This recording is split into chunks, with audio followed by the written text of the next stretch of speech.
పెద్దపల్లి జిల్లాలో పరువు హత్య చోటు చేసుకుంది. ఎలిగేడు మండలం ముప్పూరి తోటలో సాయి కుమార్ అనే యువకుడిని దారుణంగా హత్య చేశారు. తన కూతుర్ని ప్రేమించాడని సాయి కుమార్ను అమ్మాయి తండ్రి గొడ్డలితో నరికి చంపాడు. పక్కా ప్లాన్ ప్రకారం హత్య చేసినట్లుగా తేలింది. నిందితుడి కోసం పోలీసులు గాలిస్తున్నారు.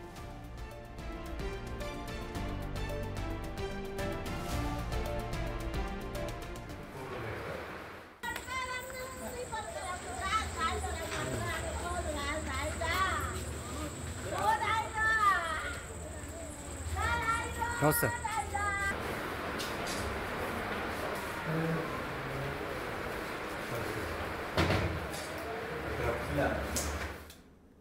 అండ్ మోర్ డీటెయిల్స్ మా ప్రతినిధి శ్రీనివాస్ అందిస్తారు.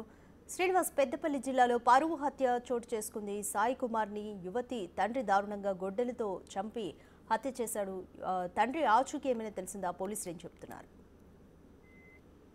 రాధిక, పెద్దపల్లి జిల్లా ఎలిగేడు మండలం ముప్పూరి తోట లోపల సాయి కుమార్ అనే యువకుడు యొక్క మరణము పరువు హత్యగా భావిస్తున్నారు. ఈ వ్యవహారం అంతా కూడా ఒక యువతితో ప్రేమ వ్యవహారమే హత్యకు కారణమని అయితే పోలీసులు అతని కుటుంబ సభ్యులు భావిస్తున్నటువంటి పరిస్థితి కనబడుతుంది. ఇప్పటికే ఇటు పోలీసులు అయితే కేసు నమోదు చేసుకుని నిందితుల కోసము గాలిస్తున్నటువంటి పరిస్థితి కనబడుతుంది. అయితే పెద్దపల్లి జిల్లా ఎలిగేడు మండలం ముప్పూరి తోట గ్రామం లోపల ఇటు సాయి కుమార్ అనేటువంటి యువకుడు అదే గ్రామానికి చెందినటువంటి మరొక యువకుడితో కొద్ది రోజుల నుంచి కూడా ప్రేమ వ్యవహారాన్ని కొనసాగిస్తున్నాడు. అయితే ఆ మృతుడు సాయి కుమార్ ఇటు జులైగా తిరుగుతూ అమ్మాయిల పట్ల అసభ్యంగా ప్రవర్తించేవాడు అని చెప్పి అయితే గ్రామస్తులు పేర్కొన్నటువంటి నేపథ్యం లోపల వీరిద్దరి యొక్క ప్రేమ వ్యవహారం నేపథ్యం లోపల ఇప్పటికే సాయి కుమార్ ను తల్లిదండ్రులు కూడా అమ్మాయి తల్లిదండ్రులు కూడా హెచ్చరించడం కూడా జరిగింది. అయితే సాయి కుమార్ పై యువతి తండ్రి కక్ష పెంచుకొని సాయి కుమార్ బర్త్డే సందర్భంగా యువతి హాస్టల్ నుంచి గ్రామానికి చేరుకొని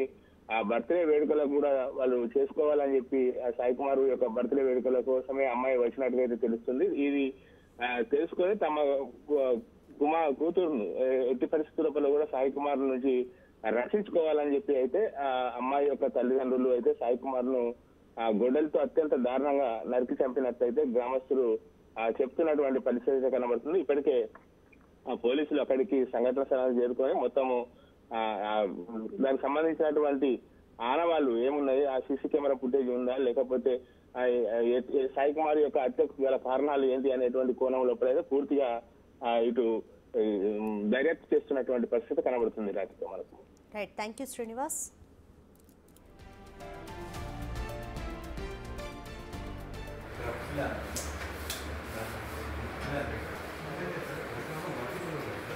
Yeah,